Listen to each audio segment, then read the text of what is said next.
Ladies and gentlemen, welcome to the November 9th, 2017 Tag Team edition of The Breast There Is, The Breast There Was, and The Breast There Ever Will Be Wrestling Podcast. As always, I'm your host, Mikey B, WWE, and this is a Tag Team edition because I'm covering events from the past 2 weeks of in the world of the WWE. So,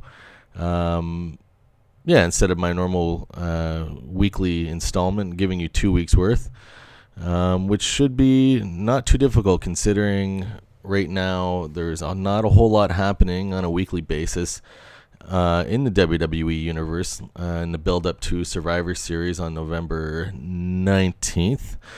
So we'll begin first by discussing events on Monday Night Raw from October 30th. And before I begin, I should mention that there certainly have been a few large developments in the last couple weeks, but there's also been many minor developments or not even noteworthy enough developments. So I'm certainly just covering the most important events that move the story along. So opening on Monday Night Raw on October 30th was General Manager Kurt Angle, who was soon interrupted with the return of Stephanie McMahon, who's the commissioner of Monday Night Raw.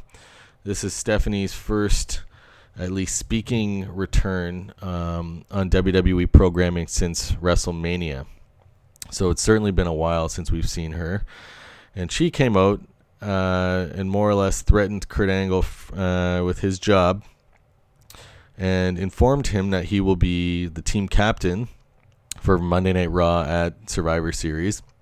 And not only that, if his team loses, that Kurt Angle will be fired.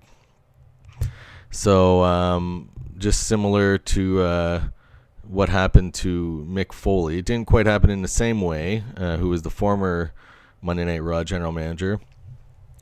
But I have to say, considering that Kurt Angle is now in action, he was a substitute at the last pay-per-view, and I believe all along they were planning to have him be on Monday Night Raw for the Survivor Series.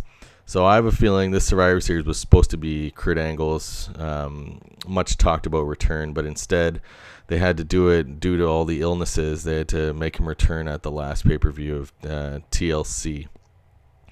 I have a feeling he's not going to... Monday Night Raw's team will win then, and that Kurt Angle will not go anywhere. I think certainly it's very appealing to have him on a weekly basis conducting all the activities on Raw, and then now that he's suiting up for some matches from time to time, this is an extra element. I think an extra reason why it'd be great to have him around. Not to mention he's one of the greatest wrestlers of all time, so I certainly love having him on Monday Night Raw and seeing him every week. I'll be curious to see what happens as far as his wrestling goes. He looked pretty good in his return on TLC after several years of not competing. So I'm curious, though, if they're just going to use him sporadically, like at WrestleMania for a match, or even more so than that. Considering that this will be Survivor Series will be his second match in the last month or two, I would imagine that he's definitely going to be in line for a match at WrestleMania, since he seems to be well enough to hold up his end. Who it will be against, that remains to be seen. I could see a number of possibilities like Shane McMahon or Triple H or a number of people. We'll see, but regardless, it looks like Kurt Angle is here to stay. That's how I would wager my money. But at the same time, he could also, if they want him to return to the ring a bit more regularly, they might relinquish him of his duties, and he might be just a part-time wrestler now. So we'll see. But I imagine it's the former, that he's just going to stick around and be GM and then wrestle in the occasional match. So anyways, that was the big bombshell from Stephanie. Monday Night Raw on October 30th just featured a few other Team Raw additions. To the women's team, Nia Jax was added by Alicia Fox. And to the men's Monday Night Raw team, Braun Strowman was added later on in the episode after manhandling some of the Miztourage. The other major announcement on Monday Night Raw that episode was the upcoming Raw 25th anniversary set for January 22nd.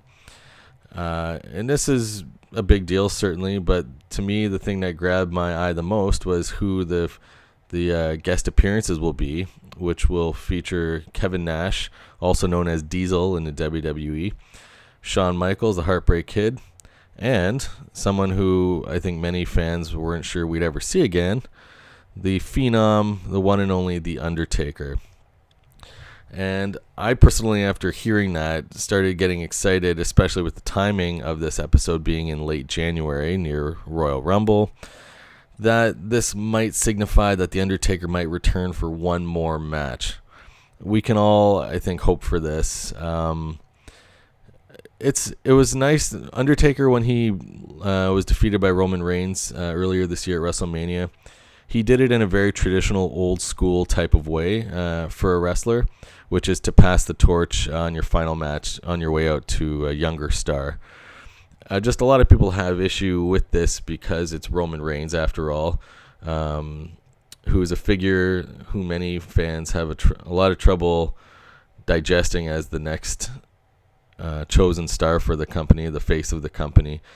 So there's been a lot of backlash, a lot of bad feelings towards possibly Undertaker's career ending at the hands of Roman Reigns.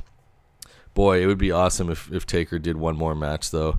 Certainly against the likes of John Cena or even Kurt Angle or somebody, one of the greats. And that's fine. I think if everybody also knew that it was Undertaker's last match upcoming, it would be a softer blow for all of us. None of us knew that was his final match against Roman Reigns, which it still may not have been. You never know in the world of WWE. Things can always change. So, anyways, that is certainly an exciting development. Hopefully, this means we'll see Taker at WrestleMania for another go-around. But we'll have to wait and see. Moving on to Smackdown the following night, which was on Halloween, October 31st. A few announcements leading up to Survivor Series is that just to counter Kurt Angle's announcement as team captain for Monday Night Raw, Shane McMahon came out and announced that he is the team captain for SmackDown Live at Survivor Series, which, is okay. Shane's suited up in the ring a few times in the last few years. I don't know. He's not really a wrestler. Never really has been. Certainly compared to some of the other high-end talent. That's why I have a feeling maybe they're building to a Kurt Angle, Shane McMahon type of matchup somewhere down the road, or I'm not sure what. But either way, Shane's been designated as the team captain, so he gets another high-profile match and spot, and taking away from, certainly at the moment, guys like Kevin Owens or Sami Zayn, who are guys who are working year-round, two of the finest wrestlers in the company. So that kind of stinks for those guys. Anyway, so Shane McMahon is the team captain, and there were a number of SmackDown additions on that episode, certainly to the men's team. Bobby Roode competed against Dolph Ziggler in a best 2 out of 3 falls, with the winner being chosen for Team SmackDown, and Bobby Roode was victorious in the third fall.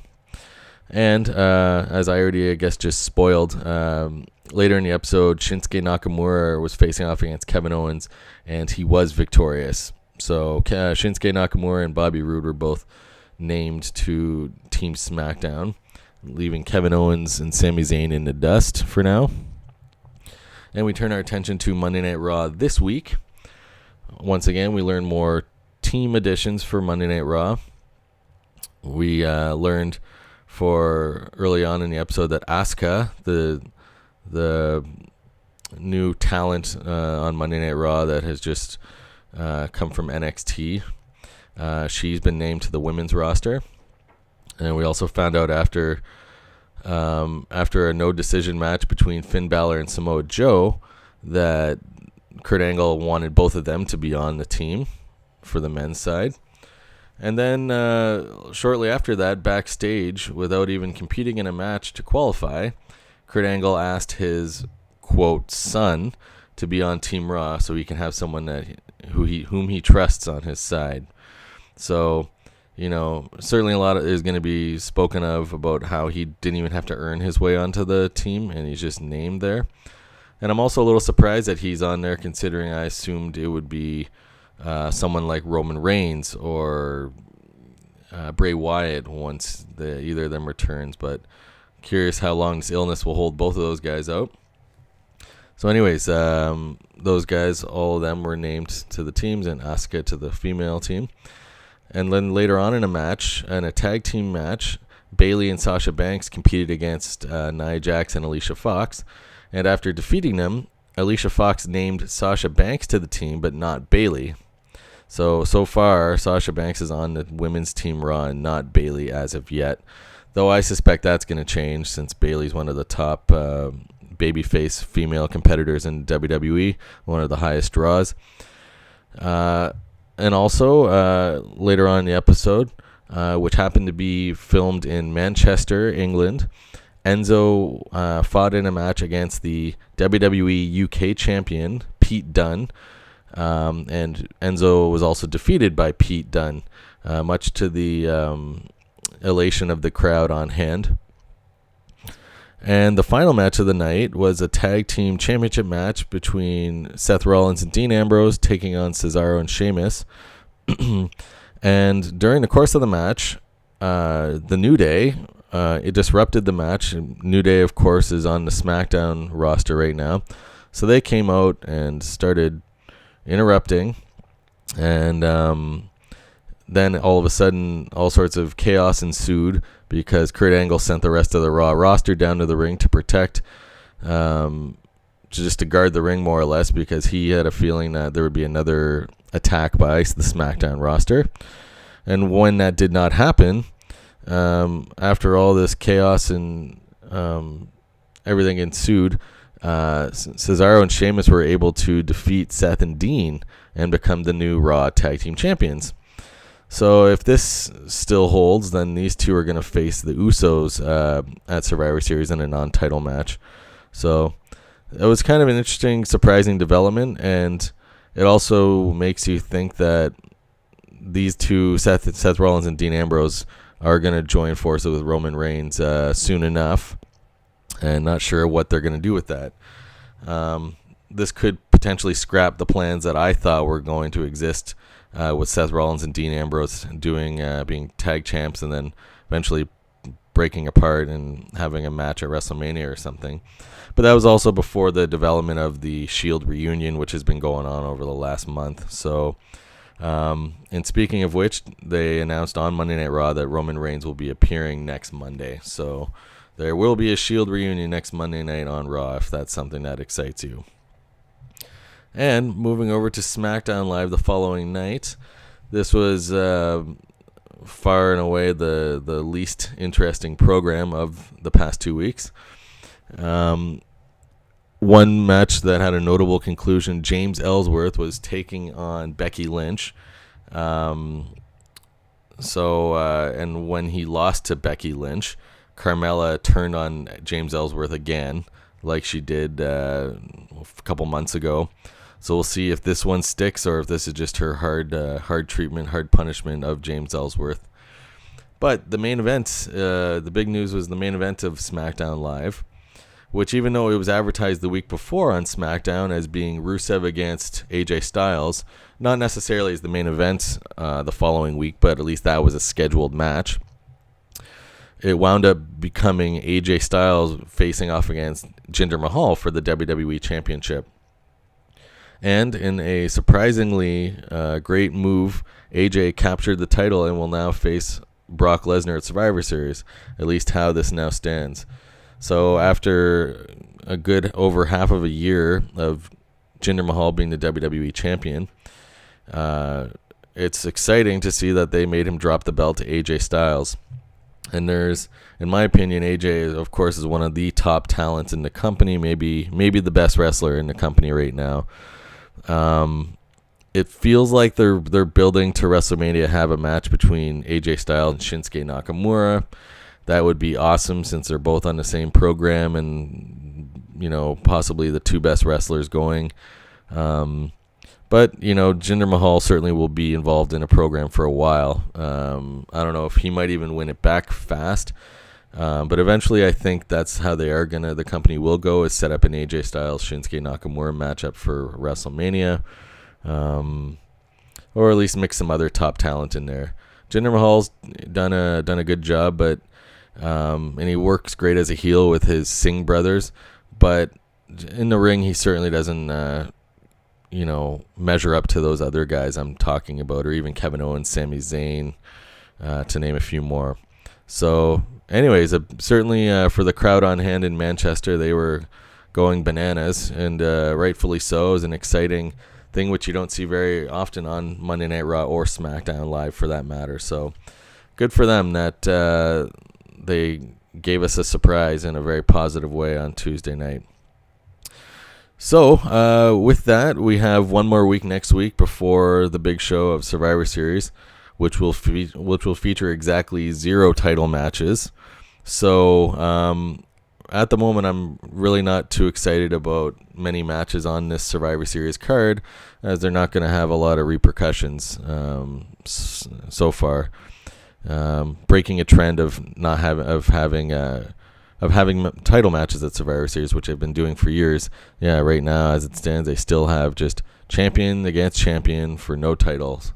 So I don't know about you guys, but that doesn't excite me very much. So that about does it. Don't forget to like and subscribe below if you liked what you heard today. Thanks for listening, and see you all next time.